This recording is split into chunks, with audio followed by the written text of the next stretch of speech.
नमस्कार दोस्तों, मैं अंगारा लाल आप सबके बीच में एक बार फिर।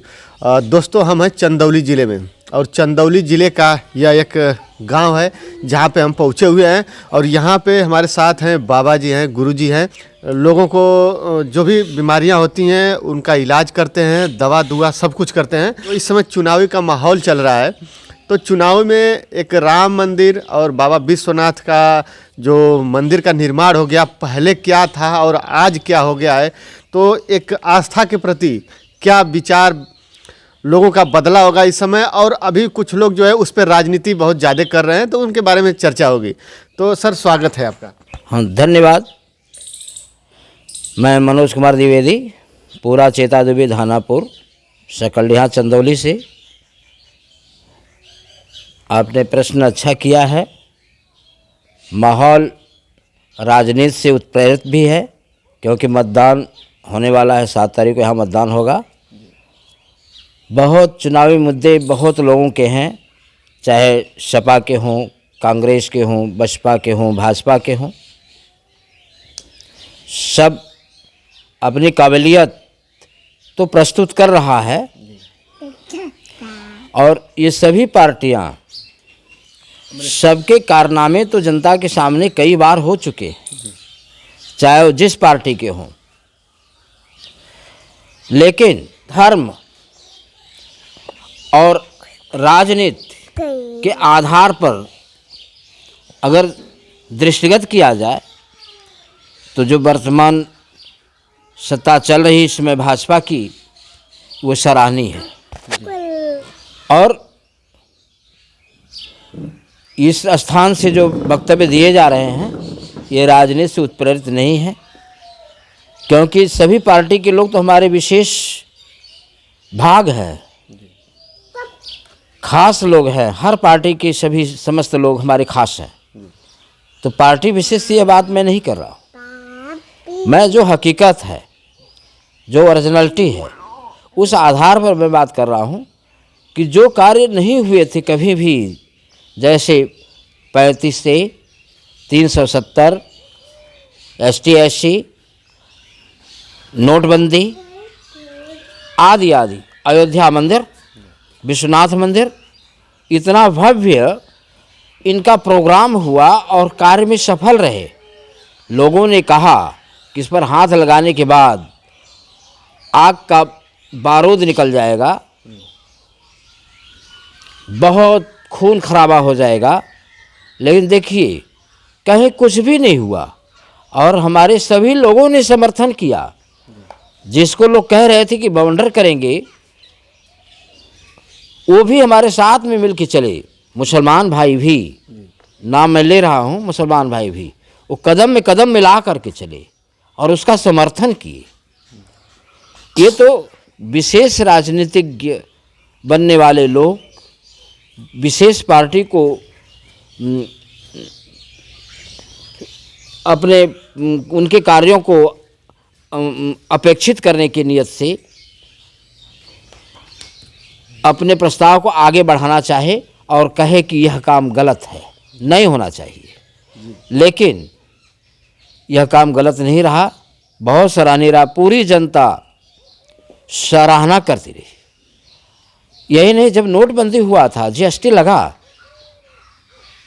तो लोगों ने कहा कि अब तो भारतीय जनता पार्टी गई, चली गई, अब तो उबड़ के आ ही नहीं सकती। लेकिन नहीं, ये पार्टी वाले कह रहे थे, जो राजनीति करने वाले थे वो कह रहे थे। मतदाता तो नहीं कह रहा था। जब मतदाता नहीं कह रहा तो मतदाता ने मतदान किया और उसका परिणाम भारतीय जनता पार्टी को बहुत अच्छा मिला, बहुत सराहनीय मिला। कोई अनुभव ही नहीं किया था, वो लोग भी, पार्टी वाले भी अनुभव नहीं किए थे कि इतना मत हम पाएंगे, लेकिन वोट मिला। GST का भी प्रभाव लाभकारी हुआ, नोटबंदी का भी प्रभाव लाभकारी हुआ, ST/SC का भी प्रभाव लाभकारी हुआ। ST/SC लगने में तो बहुत लोगों ने कहा कि ये तो सवर्णों के खिलाफ हो गया।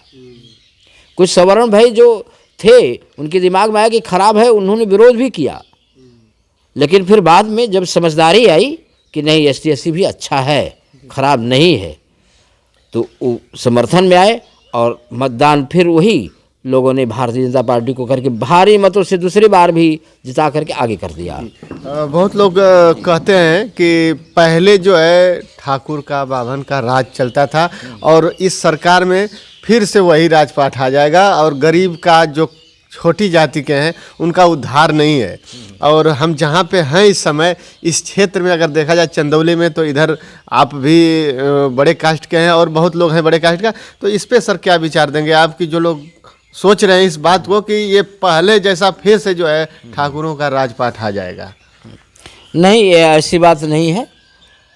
यहाँ पर हम सभी समस्त गण ससम्मान रहते। हमारे अगल बगल हरिजन भी हैं, जबकि हरिजन भी हमारे बहुत निकटतम हैं और कंधों से कंधे मिला के चलते हैं। एक बार में भी हर बात को सुनते हैं। मैं उनकी भूर भूर प्रशंसा भी करता हूँ, सराहना भी करता हूँ। एक बार की बात बताता हूँ, अपने ऊपर बीती बात।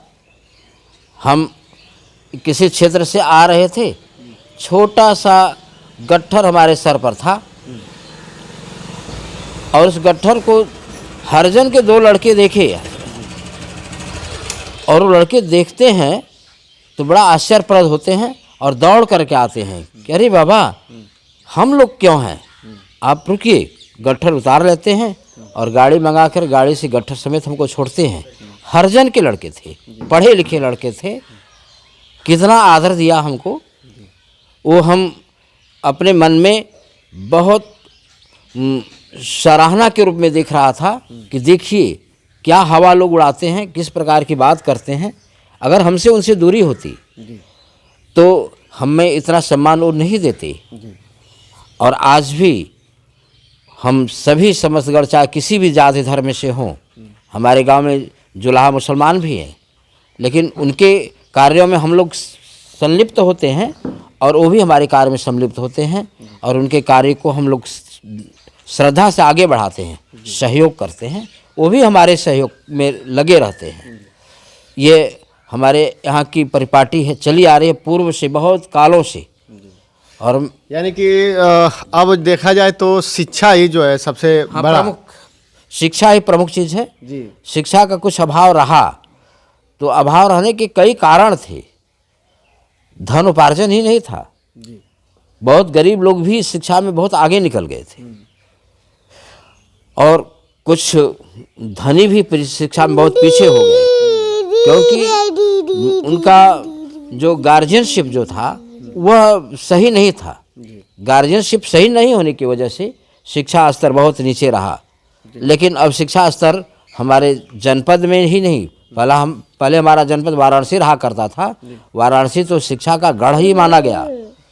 आज भी पूरे विश्व में वाराणसी को शिक्षा में अग्रगण्य माना जाता है आज भी, और है। और ये देखिए, शिक्षा भी जो है किसको दिया जाएगा? ये जीव विज्ञान में बताया गया है ना, बुद्धि 9 प्रकार की मानी गई। अच्छा। बुद्धि लब्धि, काइंड्स ऑफ ब्रेन, ये 9 प्रकार का है। जो बिल्कुल इडियट माइंड है उसको हम कितना देंगे? हमारे मानस में तुलसीदास जी ने लिखा है ना कि ऊसर बीज बय नहीं जामा। तो ऊसर में अगर बीज बोया जाएगा तो कहाँ जमेगा? अगर कहा गया है ना कि फूल ही फर ही न बेद, जो गुरु मिल ही बिरंच सम। अरे उनको कहाँ मिलेगा जो बिल्कुल दिमाग से कमजोर हैं? क्या बेटा, जो दिमाग से तेज हैं, तो चाहे किसी भी जात धर्म के हों, उनको अवश्य मिल जाएगा। क्योंकि एक हमारी कहावत भी है ना कि विद्या बनता बनलता ये नहीं पूछे जात, और जो समीप इनके बस है ताही सो लपटात। जो ये चीज़ें हैं वो जात धर्म नहीं पूछती, उनमें जो लग जाएगा, चाहे वो अमीर हो, चाहे गरीब हो, चाहे वो किसी भी जात का हो, वो आगे निकलेगा। हमारे साथ एक मिस्तर का लड़का पढ़ा था, डोम का, तो वो डर के मारे दूर बैठता था। इंद्रसेन नाम था उसका। हम कहे कि अरे भाई ऐसा क्यों करते हो? तो कहे बाबा हम डोम के लड़के हैं ना, हम के विद्यालय है, विद्यालय में कोई जाति नहीं, कोई धर्म नहीं, कोई विशेष व्यवस्था नहीं है, व्यवस्था एक है। एक विद्यालय है, एक छात्र है, हम सभी एक हैं, तुम एक साथ बैठो। और एक साथ बैठाए, और वो भी पढ़ने में लड़का निकला, आज वो इंजीनियर है। आज वर्तमान में इंजीनियर, अब रिटायर होगा क्योंकि अब 60 साल क्रॉस कर रहा है ना, 60 जी। और आज तक वो हमारा परम भक्त है, और कहा कि बाबा हम तो डर रहे थे कि नहीं पढ़ पाएंगे, लेकिन आपकी वजह से हमने पढ़ा और हमने पाया। तो ये विद्या जो है किसी जात विशेष की नहीं है, और ना ही किसी के द्वारा रोकी जा सकती है। जो विद्या लेना चाहेगा, चाहे किसी भी जात धर्म का हो, वह आगे बढ़ेगा। हम अभी एक विद्यालय खोले हैं, वेद पाठशाला, धानापुर नरौली में। उसमें 60-70 लड़के वेद भाषी हैं। कुछ हमारे यादव बंधु, नाम ले रहे हैं यादव बंधुओं का, उनको कोई बरगला दिया था। कुछ मुसलमान भाई हमारे धानापुर के बरगला दिए कि वेद पाठशाला होगा तो दिक्कत होगा, इसमें केवल ब्राह्मणों के लड़के पढ़ रहे हैं। वो सब जाके बच्चों को मारना पीटना तोड़ना शुरू कर दिए। वहाँ की संस्था हमको फ़ोन लगाई, बात किए, हम डीएम से बात किए, एसपी वगैरह से बात किए, मुख्यमंत्री मुलायम जी थे उनसे बात किया, वो सब हमारे पक्ष में हो गए। और हम आए भाग के विद्यालय में, तो सब यही कह रहे थे कि खाली बमने के लिए क्या पढ़े, खाली बमने के लिए क्या पढ़े। हम कह रहे महाराज आप तो भी अपने लड़के को दो, हमें तो बहुत प्रसन्नता होगी, बहुत खुशी होगी कि आपके लड़के भी वेदज्ञ होंगे, हैं, उसके अनुभवशील होंगे, उसके जानकार होंगे। जब जानकारी हो जाएगी तो भ्रष्टाचार मिट जाएगा। हमें बहुत खुशी है, आप अपने बच्चों को भेजो, मैं एडमिशन करवाऊंगा अभी तत्काल। लेकिन कौन पढ़ाता है? आज तो पढ़ा रहे हैं लोग सेंट जोसेफ में, है, जो जिस उस अंग्रेजी इंग्लिश मीडियम कहते हैं, इंग्लिश मीडियम से पढ़ा रहा हूँ। और इंग्लिश भाषा ऐसी भाषा है जो हमारे हिंदी के अक्षर के बगैर वो पढ़ी नहीं जा सकती। ये मेरा चैलेंज है, कोई भी भाषा हमारे हिंदी भाषा के स्वर के बिना पढ़ के सुना दे, मैं यहाँ पूजा पाठ करना बंद कर दूंगा, मरीजों को देखना बंद कर दूंगा, नहीं देखूंगा। कोई अपने अक्षर से पढ़ के बता दे, जैसे अलिफ बे ते से जे है, ABCDE है, हम क ख ग घ लिखते वही पढ़ते हैं, लेकिन ये अलिफ लिख करके आ पढ़ते हैं, हम अ लिख के आ पढ़ते हैं, है ना। पहले हिंदी अपना लैंग्वेज वही, इसके बाद ही जो है दूसरा। हाँ, उसी के उच्चारण से पढ़ा जाएगा। पूरा विश्व का जी, एक ही भाषा नहीं, पूरे विश्व की भाषा। हम मॉरिशस में थे एक बार गए हुए, और यहाँ चैलेंज कर दिए थे इसी बात को लेकर के, और कोई नहीं सुना पाया, सुनेगा ही नहीं, क्योंकि स्वर तो वही है जो हमारे शिव के द्वारा उद्धृत हुआ, वही स्वर है। अ आ इ ई उ ऊ ए ऐ है ना, क ख ग घ ङ, ये जो लिखा जाएगा वही पढ़ा जाएगा। और समस्त भाषा के अक्षर जो लिखे जाते हैं वो लिखे जाते हैं कुछ और, पढ़े जाते हैं कुछ और। जैसे लिखा गया COW, पढ़ क्या रहे हैं, ये तो हिंदी हो गया। कपरा का मतलब का बड़ाऊ, काऊ, ये तो हिंदी हो गया। इसी तरीके से हमारा ये सनातन धर्म जो है राष्ट्र प्रवर्तक है। आज भी हमारे भारत में जो ये सनातन धर्म है, जो जिसको हिंदू नाम से जानते हैं लोग, ये राष्ट्र प्रवर्तक है। और इन्होंने ही नारा लगाया है कि वसुधैव कुटुंबकम। ये पूरे भारत को ही नहीं, पूरे विश्व को अपना परिवार मानता है। चाहे वो किसी जात धर्म के हो, चाहे ईसाई हो, चाहे मुसलमान हो, उनको अपना भाई मानता है, और कंधे में कंधों को मिला करके चलना चाहता है, और उनकी भरपूर सुरक्षा भी चाहता है साथ साथ में। सर मैं देखता हूँ अभी जो है भारत में बहुत ज़्यादा आज की डेट में छल कपट बहुत ज़्यादा बढ़ गया है। पहले तो अब तो हम लोग सुनते हैं, बड़े बुजुर्ग जो हैं हमारे, वो लोग बताते हैं कि पहले कितना ईमानदारी था कि लोग अगर आपका पेट भर गया तो आपके दरवाजे पे कोई आ जाता था तो उसको भूखा नहीं सोने देते। आज के डेट में तो आपका पेट भरा है और आपके दरवाजे पे कोई आ गया तो उसका भी सोचते हैं लोग कि लूट लें। और हो रहा है आजकल, कहीं भी जाइए बाजार में देख रहे हैं छिनैती हो रहा है, डकैती हो रहा है तमाम। और इसके बाद भी जो है आजकल ऑनलाइन जो ठगी बढ़ गया है, तो ये कितना बढ़ रहा है? उनको डर नहीं लगता है भगवान से या फिर इससे? देखें, कुछ प्रकृति जो है अपने बस में लोगों को रख करके यह काम कराना चाहती है। भाई जब फतिंगा दीपक के पास जाएगा तब तो चलेगा। तो ये जो ठगी करने वाले लोग हैं वो फतिंगा के तरीके से हैं। अच्छा, हाँ, वो दीपक के पास जा रहे हैं, वो ठग नहीं कर रहे हैं, वो ठगा रहे हैं। अच्छा, वो ठग नहीं रहे हैं भाई। एक सीधा साधा आदमी को जरूर पैसा ले लिया, उनका हड़प लिया। जैसे एक लड़का आके रो रहा था अभी, उसका 40 हज़ार रुपया ये मोबाइल गेम खेलने में निकल गया है। गरीब आदमी का लड़का रो रहा था। वैसे मैं प्रयास में हूँ कि उसका पैसा मिल जाए, निकल जाए, क्योंकि वो गरीब लड़का है, वो भूलवश हो गया उसका। तो अब वो तो बाजी मार लिया, बेचारा ठगा गया ये। लेकिन ये नहीं ठगा गया, ठगे गए वो तो प्रकृति उनको भेज रही कि तुम यह काम करो। भाई जब चोरी करेगा तब ना जेल में जाएगा, जब चोरी करबे नहीं करेगा तो जेल में जाएगा कहाँ से। तो कलिकाल है, इसमें इनकी संख्या बढ़ रही है और यही लोग अच्छे लोगों को खराब साबित कर रहे हैं, क्योंकि चोर है चंदन रात न भावा। चोर को अजोरिया रात पसंद नहीं आती है, वो क्या चाहते हैं, अंधेरी रात रहे। और नरबदान का कीड़ा नरबदान में ही रहना चाहता है, वह उजाला में नहीं रहना चाहता। इसलिए अच्छे लोगों की बुराई करने वाले लोग ज़्यादा प्रयासशील हैं इस समय कि वो उसकी बुराई करें। सर बहुत अच्छी बात बताएं आप कि जो इस पे सबको फॉलो करना चाहिए और इस पे विचार विमर्श भी करना चाहिए कि नहीं सही चीज़ है जो वो सही है और गलत जो गलत है। हाँ सर बहुत से ऐसे लोग होते हैं जो लोग की ये भी विरोध करते हैं, हम देखा हूँ, मैं कई जगह गया हूँ, हम आप लोग का सम्मान भी करते हैं और आप लोग के सहारे हम लोग रहते हैं, क्योंकि भाई आप लोग जिस चीज़ को जानते हैं, आप लोग हमें सतमार्ग के रास्ते पे चलना सिखाएंगे, आप लोग बताएंगे, आप गुरुजन हैं और आपकी बात इसलिए मानना पड़ेगा क्योंकि आप उस चीज़ को जानते हैं गहराई से, आपने शिक्षा ग्रहण किया है आप वहाँ तक, और हम अज्ञान है उस चीज़ से, तो आप हमारे जीवन में उजाला भरने का काम करेंगे। तो जो लोग नहीं जानते हैं तो वो लोग बात भी नहीं मानते हैं और वो लोग ये कहते हैं कि पंडित जी जो होते हैं पूजा जो करते हैं वो हम भी कर सकते हैं। इसमें सर कहाँ तक सत्य है? हम तो नहीं मानते हैं कि नहीं हम वो लोग खुद पूजा कर सकते हैं। आपके पास भगवान ने हर चीज़ का बंटवारा करके दिया है, काम बांट के दिया है कि आपका क्या काम है, हमारा क्या काम है। तो उस हिसाब से सर इस पर थोड़ा सा देखें, ये हम मनुष्यजन जी कई वैसे हमारे सनातन धर्म में तो 4 ही वर्ण रहा, ब्राह्मण क्षत्रिय वैश्य शूद्र।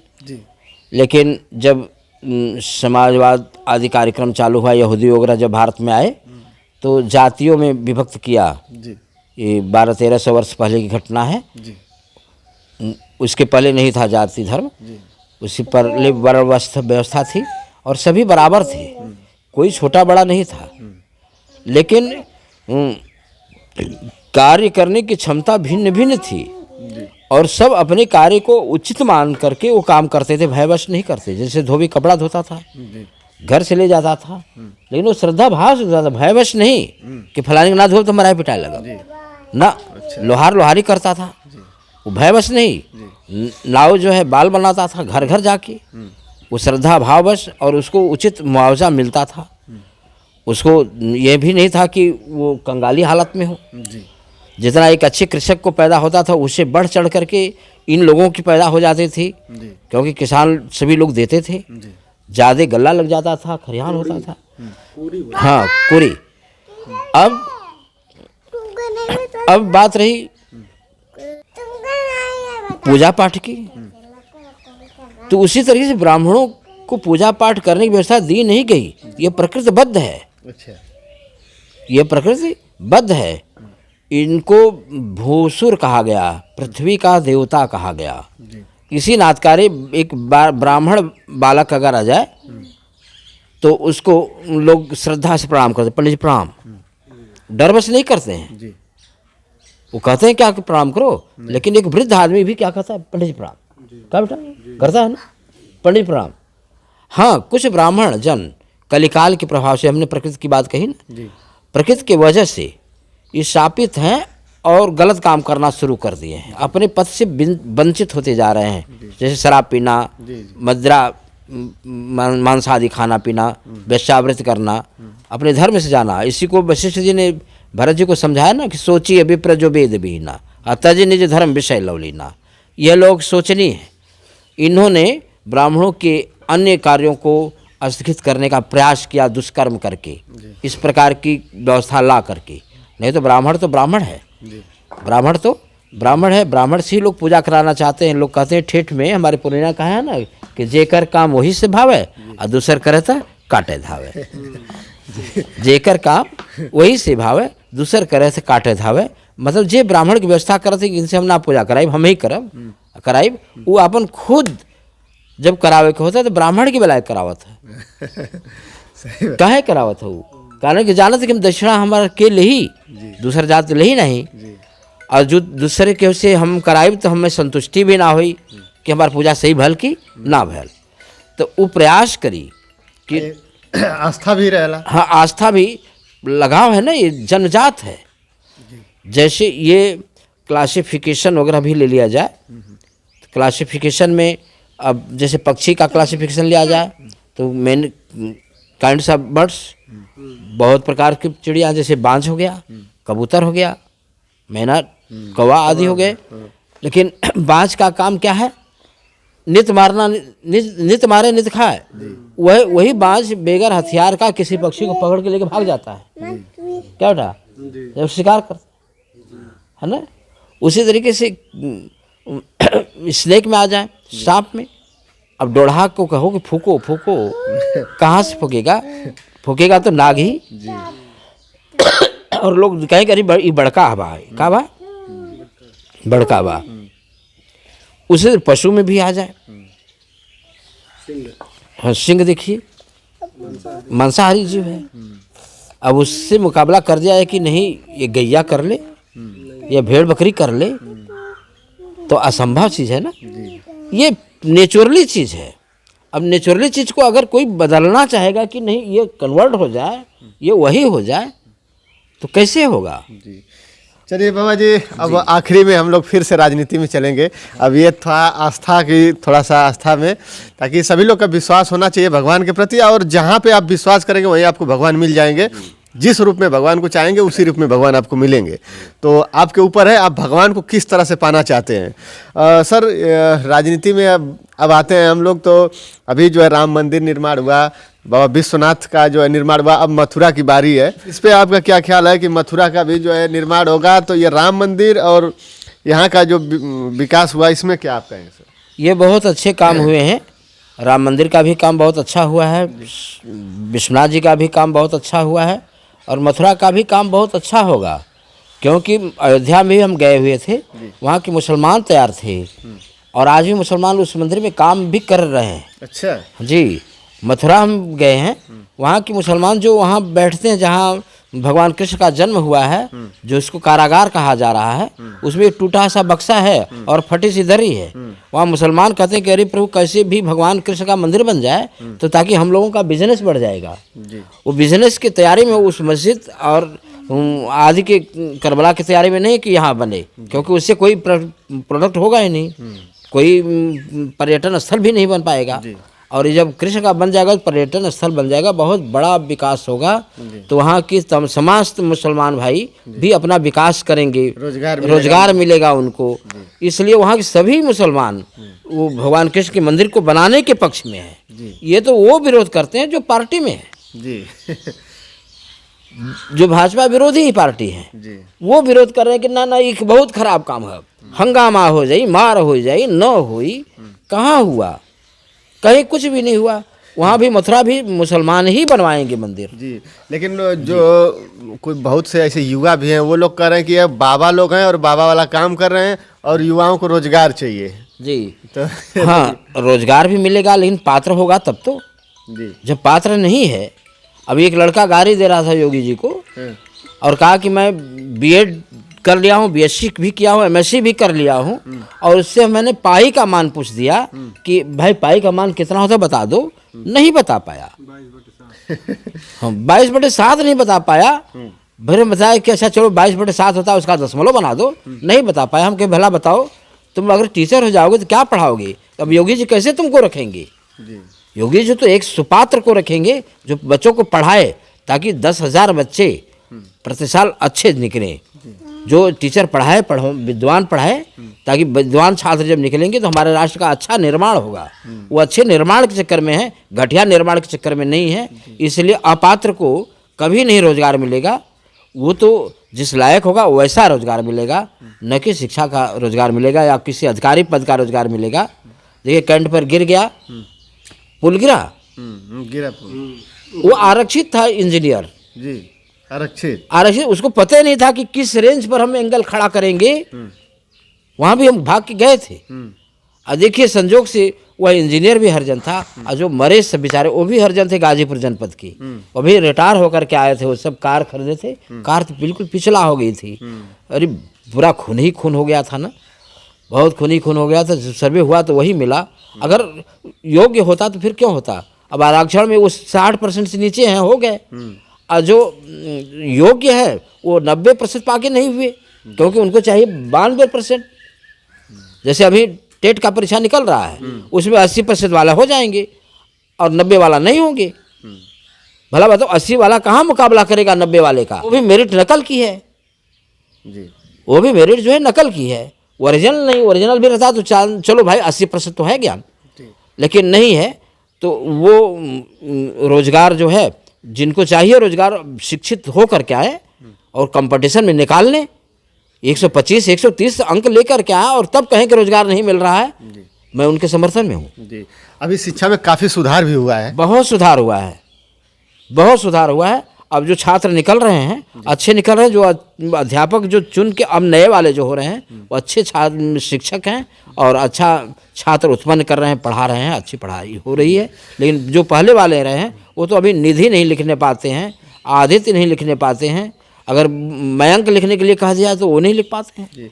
लेकिन अभी लोग कुछ लोग कह रहे हैं कि अखिलेश जी तो कम से कम नकल करा के पास करा दे रहे थे, अब योगी जी तो बिना नकल का घर बैठे ही मार्कशीट दे दे रहे हैं। हाँ, ये भी बात है भाई, सही बात है। ये तो वैश्विक परंपरा, प्राकृतिक परंपरा के अनुसार अब लोग कोरोना काल की वजह से प्रभावित हुए थे, तो वो तो सहानुभूति किए हैं, पास नहीं किए हैं।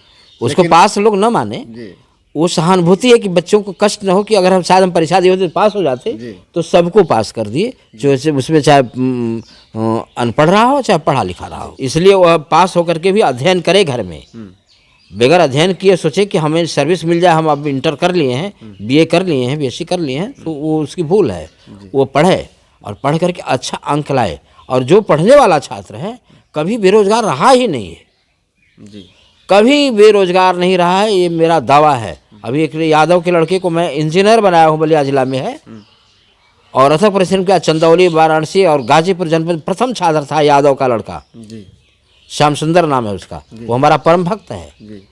और बे पैसे का हो गया, बे घूस का हो गया, और कोरोना काल में हुआ। अच्छा सर, यहाँ पे बहुत लोग आते हैं आपके यहाँ, और कई लोग के मुंह सुना। अब हम तो पूरा डिटेल जानते नहीं, क्योंकि आपके यहाँ हम पहली बार भूलते भटकते हुए आ गए हैं। तो सर किस उद्देश्य से लोग आते हैं और क्या क्या थोड़ा सा देखिए, यहाँ पे ये लोगों का मतलब रुझान यहाँ पर बहुत ज़्यादा लोगों का है इस प्रकार का, और आस्था से भी जुड़े हुए लोग हैं कि हम चलेंगे तो वहाँ हमारा कल्याण होगा, और हर समस्या को लेके आते हैं। अच्छा, मतलब मरीज भी आते हैं और कोई उनकी समस्या उलझी हुई होती है उसको भी लेके आते हैं और प्रस्तुत करते हैं, दिखाते हैं कि हमारी समस्या का समाधान हो, ऐसा व्यवस्था चाहते हैं। और मैं प्रयास भी करता हूं कि उनकी समस्या का समाधान हो। वैसे हमने अपना प्रचार प्रसार नहीं किया है, आज हम प्रथम बार आपसे इस चैनल पर बात कर रहा हूं। ये चैनल वालों को भी हमने भगा दिया कई बार, वो लोग बहुत लोगों ने प्रयास किया, लेकिन एक हमारे शिष्य साथ में आपके, इस वजह से हमने इस चैनल पर भाग लिया है।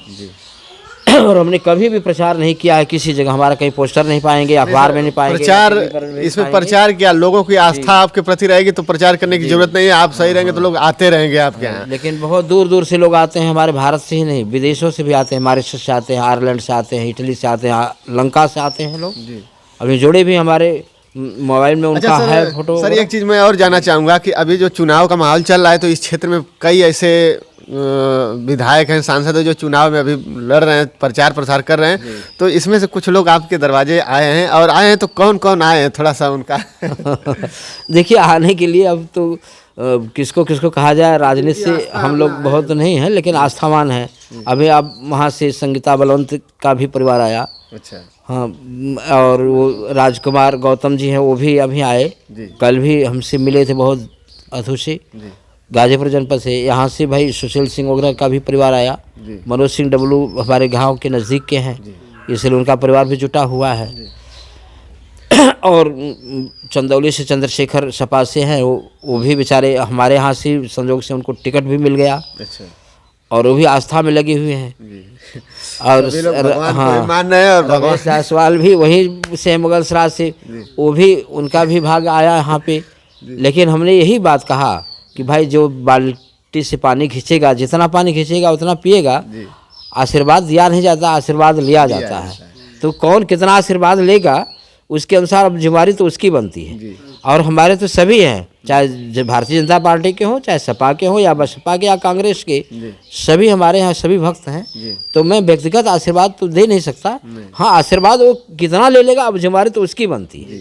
तो उस जिम्मेदारी के आधार पर कौन बाजी मार रहा है अब तो लेने वाला जानेगा। हाँ, जनमत के अनुसार दिखाई दे रहा है कि नहीं, बहुमत में यहाँ से सुशील भी जा रहे हैं और वहाँ से रमेश जायसवाल जा रहे हैं। लेकिन अगर देखा जाए तो भावुकता में हमने तो चंद्रशेखर को कह दिया है जीतने के लिए, लेकिन भावुकता में हमने कहा है, आशीर्वाद तौर पर नहीं कहा है।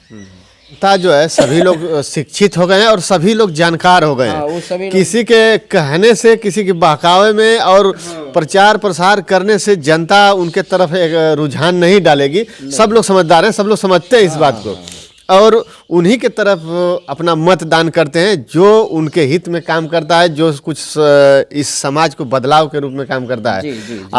लोग पहले के जमाने में थे कि चलो इस गांव में इतना पैसा फेंक दे, जिस पार्टी से जुड़ जाते थे लोग जुड़े रहते थे, या जो पैसा दे देता उससे जुड़े रहते थे। अब पैसा पार्टी से मतलब नहीं है, जाति बिरादरी से भी मतलब नहीं। अभी हम थे रैया में रामगढ़ हागोरा, हम ऐसे ही घूमते हुए चले गए थे और चर्चा हो रही थी। वो हम विकास चाहते हैं, इसलिए हम पार्टी नहीं चाहते, न जाति चाहते हैं। हम विकास के नाम पर वोट देंगे।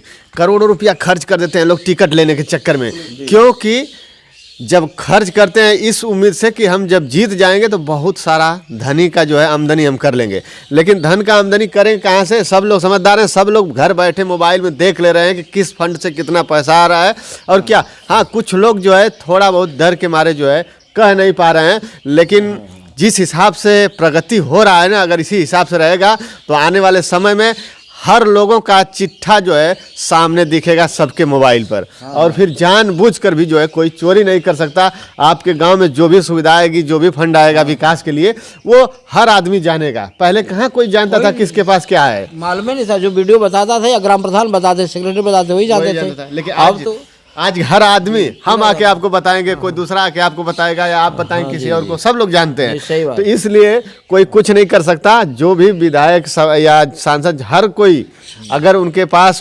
सरकार की तरफ से कोई धनराशि आती है विकास के लिए, तो वो पूरा का पूरा लाभ जनता को नहीं देंगे, तो वो अपने आप को पैर पे कुल्हाड़ी मार रहे हैं। जी, सही बात है। तो दोस्तों, ये था हम लोग का थोड़ा सा बातचीत। अगर आप लोग को बातचीत के दौरान कुछ ऐसा शब्द निकला हो जिससे आप लोग को तकलीफ हुआ हो, उसके लिए क्षमा है भाई। जी, क्षमा है। उसके लिए क्षमा है, क्योंकि ये राजनीति से प्रेरित नहीं है जी, ये हकीकत में है। कुछ हकीकत बात कह देने पर भी जी, कुछ लोगों को नागवार जैसे लगता है कि नहीं इन्होंने कहा, तो ये हम लोग राजनीति से प्रेरित नहीं है, क्योंकि हम लोग इस विभाग से हैं कि हमारे तो अभी हमने बताया कि नहीं, सभी हमारे तो शिष्य हैं हर पार्टी में। हम किसकी अवहेलना करेंगे भाई? पुत्र तो एक पिता के लिए सब प्रिय है भाई। 5 पुत्र है तो 5 प्रिय है ना, चाहे चोर हो या शरीफ हो, वो तो सभी प्रिय है। तो दोस्तों, अगर कोई भी शब्द हम लोग के गलत निकला हो या आप लोग को कोई ठेस लगा हो तो दिल से हम लोग माफ़ी मांग रहे हैं, इसके लिए क्षमा करिएगा। तो बस इस वीडियो में इतना ही, फिर मिलते हैं अगली वीडियो में। तब तक के लिए जय हिंद, जय भारत।